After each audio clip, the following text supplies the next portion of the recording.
사도신경 신앙 고백하심으로 11월 25일 수요일 새벽 예배를 하나님 앞에 올려드립니다. 나는 전능하신 아버지 하나님 천지의 창조주를 믿습니다. 나는 그의 유일하신 아들 우리 주 예수 그리스도를 믿습니다. 그는 성령으로 잉태되어 동정녀 마리아에게서 나시고 본디오 빌라도에게 고난을 받아 십자가에 못 박혀 죽으시고 장사된 지 사흘 만에 죽은 자 가운데서 다시 살아나셨으며 하늘에 오르시어 전능하신 아버지 하나님 우편에 앉아 계시다가 거기로부터 살아있는 자와 죽은 자를 심판하러 오십니다. 나는 성령을 믿으며 거룩한 공교회와 성도의 교제와 죄를 용서받는 것과 몸의 부활과 영생을 믿습니다. 아멘. 찬송가 292장 함께 찬양하도록 하겠습니다. 찬송가 292장입니다. 찬송가 292장입니다. 주 없이 살 수 없네 죄인의 구주여 그 귀한 보배 피로 날 구속하소서 구주의 사랑으로 흘리신 보혈이 내 소망 나의 위로 내 영광 됩니다. 주 없이 살 수 없네 나 혼자 못 서리 힘없고 부족하며 지혜도 없도다. 내 주는 나의 생명 또 나의 힘이라. 주님을 의지하여 지혜를 얻으리. 주 없이 살 수 없네 내 주는 아신다. 내 영의 깊은 간구 마음의 소원을 주밖에 나의 마음 네 알아주리요. 내 마음 위로하사 평온케 하시네. 주 없이 살 수 없네 세월이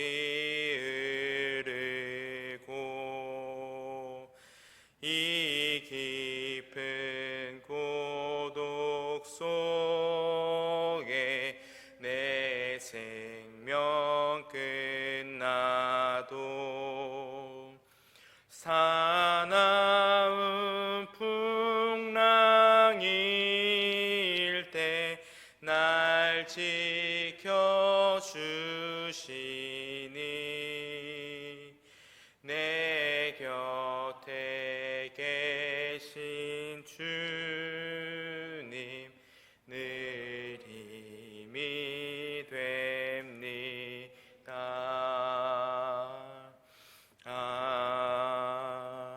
아멘. 오늘 우리에게 주시는 하나님의 말씀은 시편 53편의 말씀입니다. 시편 53편의 말씀을 우리 다 같이 한 목소리로 함께 읽도록 하겠습니다. 시편 53편의 말씀을 우리 다 같이 합독하도록 하겠습니다.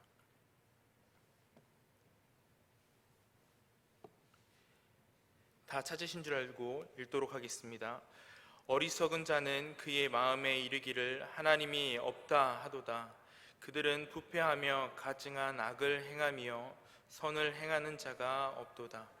하나님이 하늘에서 인생을 굽어 살피사 지각이 있는 자와 하나님을 찾는 자가 있는가 보려 하신즉 각기 물러가 함께 더러운 자가 되고 선을 행하는 자 없으니 한 사람도 없도다.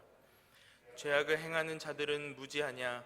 그들이 떡 먹듯이 내 백성을 먹으면서 하나님을 부르지 아니하는도다.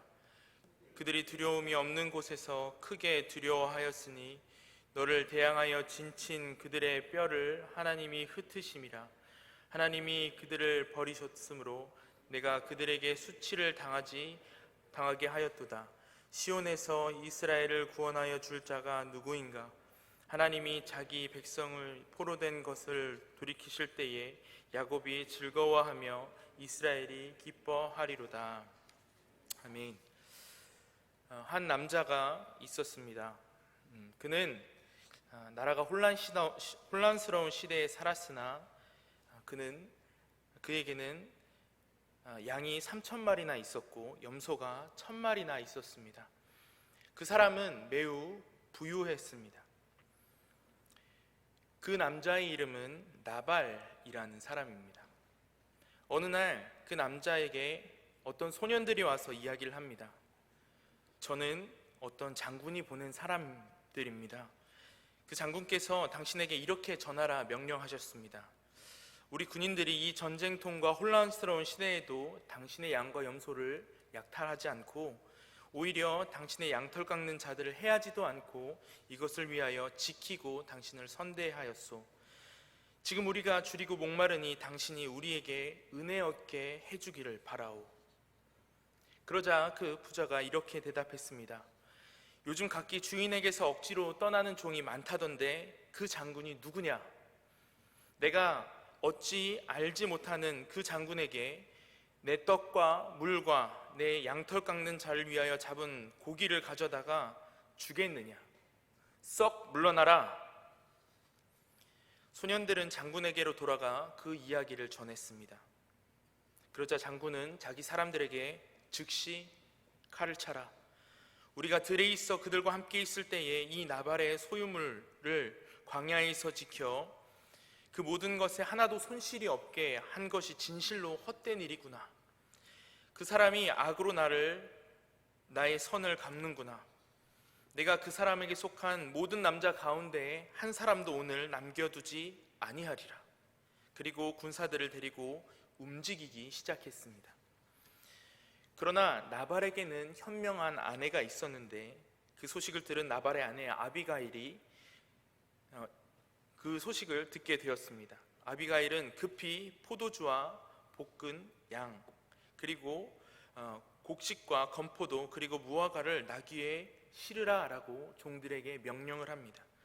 그리고 종들을 앞서 보내고 그 뒤를 급히 따릅니다. 얼마 지나지 않아 아비가일은 이 장군을 만났고 지혜롭게 그 문제를 해결했습니다. 집에 돌아와 보니 그 사실을 모르는 그의 남편이 여느 날과 같이 잔치를 벌이고 포도주에 취해 있었습니다. 아비가일은 그 남편이 다음날 일어날 때까지 아무 말을 하지 않다가 남편이 술에서 깬 후에 그 이야기를 말합니다. 이 소식을 들은 남편은 낙담하여 몸이 돌같이 되고 하나님께서 그를 치심으로 열 후에 죽고 맙니다. 오늘 시편 53편의 말씀은요, 이러한 소식을 들은 장군 바로 다윗이 쓴 시입니다. 오늘 1절에 어리석은 자는 이라는 말은 이스라엘 성경 원문으로 보면 그 단어가 나발이라고 되어 있습니다.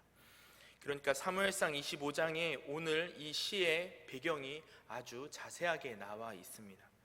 그리고 거기에 등장하는 나발이라는 남자 주인공, 그 부자의 이름과 같은 말이 바로 이 어리석은 자입니다.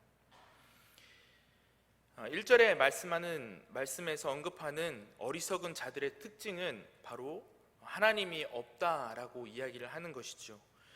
이것은요, 입으로 하나님은 없어 라고 이야기를 하는 것이 아니라 마음에 이르는 것, 즉 마음에 그렇게 생각하는 것입니다. 여러분, 마음의 선택은 충동적인 감정이나 어떤 느낌을 말하는 것이 아니고 단순하게 지적인 차원을 의미하는 것도 아닙니다.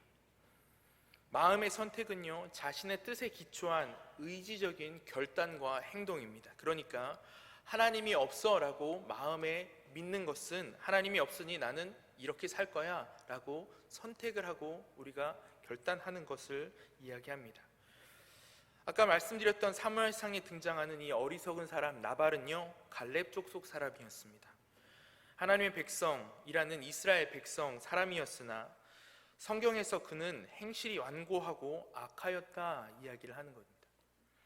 완고한 것은 우상에게 절하는 죄와 같다라고 사무엘 선지자가 이야기한 바가 있습니다. 나발의 마음에는요, 하나님이 없었던 것입니다. 그 어리석음이 이제 차이를 만들어 가기 시작하는데, 성경은 그 차이를 이렇게 얘기를 합니다. 오늘 본문에 그들은 부패하여 가증한 악을 행하며 선을 행하는 자가 없도다.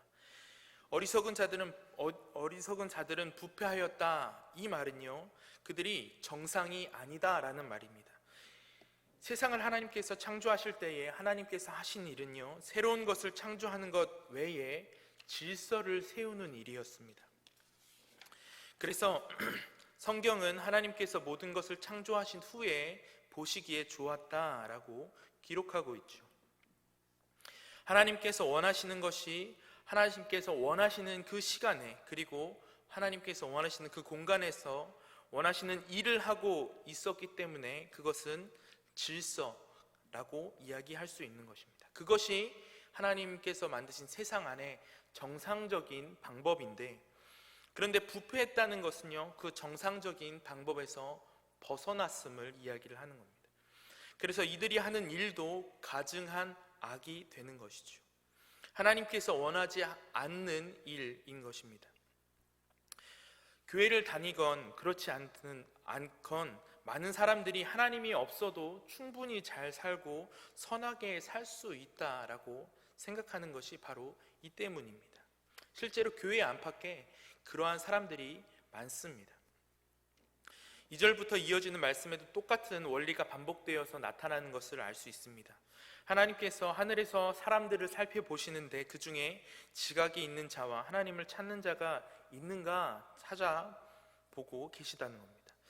어리석은 자는 하나님이 없다고 하는 자이기 때문에 지각이 있는 사람, 즉 지혜로운 자는 하나님을 찾는 자와 같다는 말입니다. 하나님께서 그러한 사람을 찾는데 오늘 말씀에 그런 사람들, 모든 사람들이 각기 물러갔다, 하나님께로부터 돌아섰다라는 말이죠. 등을 돌렸다는 뜻입니다. 그리고 더러운 자들과 함께 되었다라는 것입니다. 1절에서 말한 부패했다는 말과 아주 비슷한 의미입니다. 즉 하나님의 기준에서 벗어난 것입니다. 그러니까 선을 행하는 자가 없다. 바울은 로마서에서 이러한 사람들의 어리석음을 이렇게 이야기하고 있습니다. 로마서 1장 21절부터 23절까지의 말씀인데, 하나님을 알되 하나님을 영화롭게도 아니하며 감사하지도 아니하고 오히려 그 생각이 허망하여지며 미련한 마음이 어두워졌나니 스스로 지혜 있다 하나 어리석게 되어 썩어지지 아니하는 하나님의 영광을 썩어질 사람과 새와 짐승과 기어다니는 동물의 모양의 우상으로 바꾸었다. 우리는 스스로 지혜롭다 생각을 합니다. 그리고 인류는 스스로 지혜가 있다 생각을 하죠. 그리고 오랜 시간 동안 인류는 참 많은 발전을 이루었습니다. 우리는 우리 조상들과는 비교할 수도 없는 많은 사실들을 알고 있고, 그리고 세상에 그러한 일들을 우리가 깨닫고 살아가기도 합니다. 과거에 비해서 좋은 인권이 보장되어서 자유와 평등이 균형을 이루는 세상을 만들어가고 있다라고 생각을 합니다. 그리고 어떻게 세상을 살아가야 하는지, 어떻게 사는 것이 좋은 삶을 사는 것인지 잘 안다고 자부하죠. 하지만 하나님은 그것이 근본적인 우리의 문제이자 죄라고 말씀을 하십니다. 다른 어떤 것이 아니라 우리가 제일 잘 알고 하나님 없이 우리끼리 잘 살 수 있다라고 생각하는 것, 그런 것이 교만이고 죄입니다. 우리가 해결하지 못하는 세상의 악은요, 그 근본적인 죄의 문제가 겉으로 조금씩 드러나는 것뿐입니다. 지혜롭다고 생각하는 사람들은 그것을 우리의 지혜로 해결하려고 하지만 우리의 주변을 돌아봤을 때 아직도 세상은 썩어가는 문제들로 가득함을 우리는 잘 알고 또 보고 있습니다. 오늘 4절의 말씀이죠. 죄악을 행하는 자는 무지하냐, 그들이 떡 먹듯이 내 백성을 먹으면서 하나님을 부르지 아니하는도다. 결국 하나님을 부르지도 않고 찾지도 않는 무지함은 우리가 원치 않는 죄의 결과들을 필연적으로 가지고 옵니다. 여기서 언급된 사람들은 다른 사람을 떡 먹듯이 하는 사람들이다, 성경은 이야기를 하는데, 조금 더 적절하게 표현을 하면 밥 먹듯이 라고 바꾸면 적절할 것 같습니다. 우리가 매 끼니 식사를 하듯 다른 사람을 아무렇지도 않게 착취하는 것을 의미합니다. 물론 모든 사람이 이러한 악을 위해서 최선을 다해서 살아간다는 것은 아닙니다. 악의 모습들은 다르고 그 정도도 다르기 때문이죠. 하지만 하나님을 떠난 우리가 어떤 모습으로든 악한 일을 행한다는 것은 동일한 것입니다. 서로 모두가 양보하고 서로를 돌보고 다 함께 잘 사는 아름다운 사회에는 세상의 가치로는 불가능합니다. 왜냐하면 사람은 끝에서 자기의 이익, 오늘날 사람들이 좋아하는 표현으로 바꾸자면 자신들의 행복을 위해서 살아가기 때문입니다. 하나님이라는 그 하나님을 떠나서 자신의 행복을 추구하는 것은 그 모습과 정도의 차이가 있을 뿐 결국에는 분쟁과 다툼으로 끝납니다. 하나님을 없다고 하면서 자신의 행복만을 위해 사는 사람들이 가득한 이 땅에서 어떻게 소망이 있고 모두가 행복한 세상을 만들 수 있겠습니까? 하나님이 없는 사람에게는요, 소망이 없습니다. 그래서 죄인은 어리석은 자이고 지각이 없는 자이며 무지한 자이며 소망이 없는 자입니다. 하지만 4절에도 한 가지 희망을 찾을 수 있는데 하나님께서 바로 내 백성이라는 표현을 쓰시고 있다는 겁니다. 하나님을 찾는 사람은 없지만 하나님께서 찾으신 사람들이 있다는 것입니다. 그 사람들은 하나님이 없다고 생각하는 자들로 인해서 때로는 고난을 당하고 어려움을 당하지만 자신의 자리에서 하나님의 질서를 세워가는 하나님의 백성들입니다. 하나님께서는 하나님의 백성들을 통해서 일하신다는 사실입니다. 하나님께서 저와 여러분들을 통해서 세상 가운데 질서를 세워가심을 여러분 기억하시길 바랍니다. 반대로 저와 여러분이 하나님의 뜻을 세상에 드러내야 하는 사명자이심을 또한 기억하시길 바랍니다. 사실 어리석은 자들이 하나님이 없다고 하면서 살아갈 수 있는 또 하나의 이유는요, 하나님의 심판이 즉각적으로 일어나지 않기 때문도 있습니다. 그래서 심판도 없고 심판자이신 하나님도 없다라고 믿는 것이죠. 만약 하나님께서 매 순간 죄를 심판하신다고 하면, 매 순간 죄를 즉각적으로 심판하신다고 하면 하나님을 경외하지 않는 사람이 없을지도 모릅니다. 하지만 하나님은 그렇게 하시지 않죠. 왜냐하면 하나님은 심판하시기를 즐겨하시는 분이 아니기 때문입니다. 그래서 하나님은 죄인들이 회개하기를 기다리십니다. 때로는 그런 시간을 통해서 하나님의 백성들이 믿음이 자라갈 수 있기를 바라고 또한 그러한 기회를 주시기도 하는 것입니다. 그리고 더 큰 하나님의 영광을 위해서 기다리시기도 하십니다. 우리가 다 알 수 없는 많은 이유들로 하나님은 즉각적으로 죄를 심판하지는 않으십니다. 하지만 때로 하나님은 이 땅에서 하나님의 심판으로서 하나님 자신을 드러내기도 하십니다. 오늘 다윗이 언급하는 그 말씀, 오늘 다윗이 이야기하고 있는 그 상황이 바로 그런 것입니다. 시편 오늘 5절의 말씀입니다. 그들이 두려움이 없는 곳에서 크게 두려워하였으니 너를 대항하여 진친 그들의 뼈를 하나님이 흩으심이라. 하나님이 그들을 버리셨으므로 내가 그들에게 수치를 당하게 하였도다. 하나님을 적극적으로 대적하고 죄악을 행하던 자들은 두려워할 것이 없었습니다. 그들이 생각에 두려워할 이유가 없다고 생각한 것이죠. 하지만 하나님께서 그들로 두려워하게 하셨습니다. 그들의 뼈를 흩으셨다는 말은 그들을 멸하셔서 제대로 묻지도 못하게 하셨다는 것을 의미합니다. 하나님께서 그들을 버리실 때 그러한 일이 일어났고, 그동안 대적들의 핍박을 당하던 하나님의 백성들은 오히려 그들의 대적이 수치를 당하게 됨을 바라보았던 것입니다. 앞에서 언급한 나발의 경우도 그러하고요, 다윗과 싸웠던 골리앗도 그러한 경우에 해당이 됩니다. 성경에 이런 예들은 얼마든지 많이 찾을 수 있습니다. 하나님은 이렇게 심판하시는 분이시며 또한 구원을 베푸십니다. 우리가 원하는 때에 원하는 방법으로는 되지 않지만 하나님은 역사 안에서, 그리고 우리의 경험 안에서 하나님께서는 심판하는 분이심을 잊어서는 안 됩니다.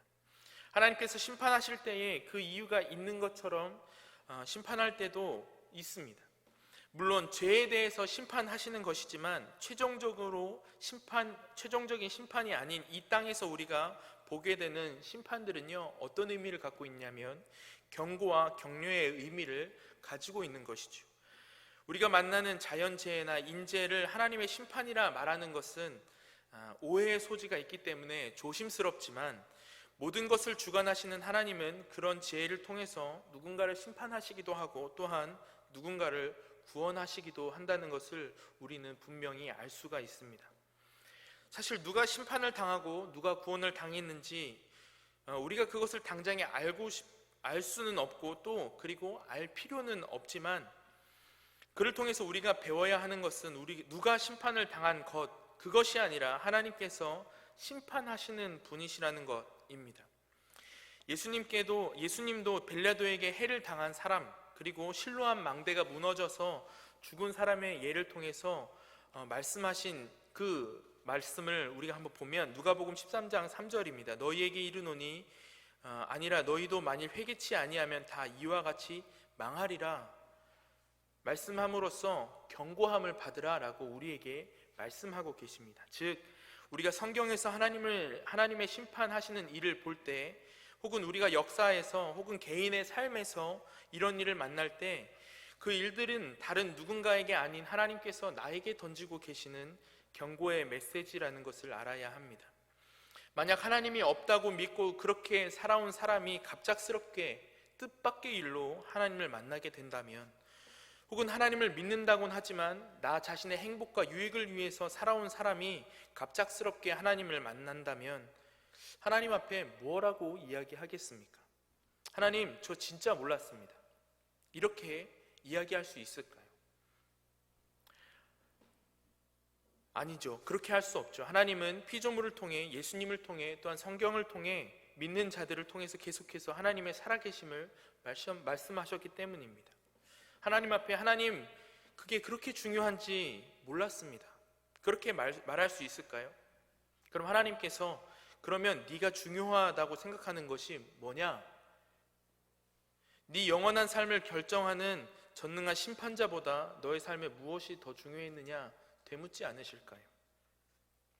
하나님, 저에겐 생각할 만한 시간이 없었습니다 라고 하나님 앞에 이야기할 수 있을까요? 하나님, 전 나름 착하게 살았습니다 라고 하나님 앞에 이야기할 수 있을까요?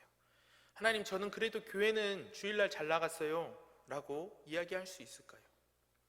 어떤 말도 결국에는 어리석은 말도 안 되는 핑계가 될 뿐입니다.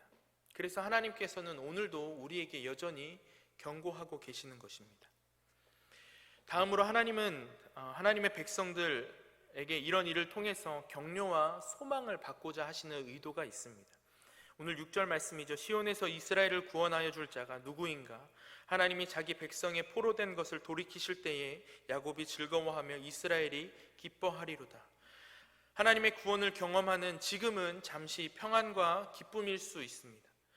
이때가 지나면 또 악이 득세하고 또 핍박을 받을 수 있습니다. 하지만 결국 하나님은 하나님의 백성에게 영원한 기쁨을 주신다, 오늘 말씀을 통해서 이야기를 하는 것이죠. 어쩌면 이 세상에서 살 때는 그 기쁨이 잠깐이고 고난만 계속된다라고 생각할 수도 있습니다. 하지만 믿음의 관점에서 보면 정확히 정반대입니다. 고난은 잠깐이지만 영원한 기쁨이 하나님의 백성을 기다리고 있고 하나님이 그 길을 예비하셨다 이야기를 하고 있는 것입니다. 하나님은 선하시고 자기의 백성들에게 구원을 베푸시는 분이시기 때문입니다. 오늘 말씀을 좀 정리해 보겠습니다. 오늘 말씀은요, 하나님께서 우리에게 던지시는 교훈이자 경고입니다. 그리고 소망이자 기쁨이기도 합니다. 하나님을 믿는 자가 여전히 이전과 별로 다르지 않게 살아간다면 그것만큼 어리석은 삶이 없습니다. 마음에 하나님이 있다고 하면서 하나님이 없는 듯 사는 것만큼 모순적인 삶도 없습니다. 그렇게 하나님을 조롱하는 삶도 없습니다.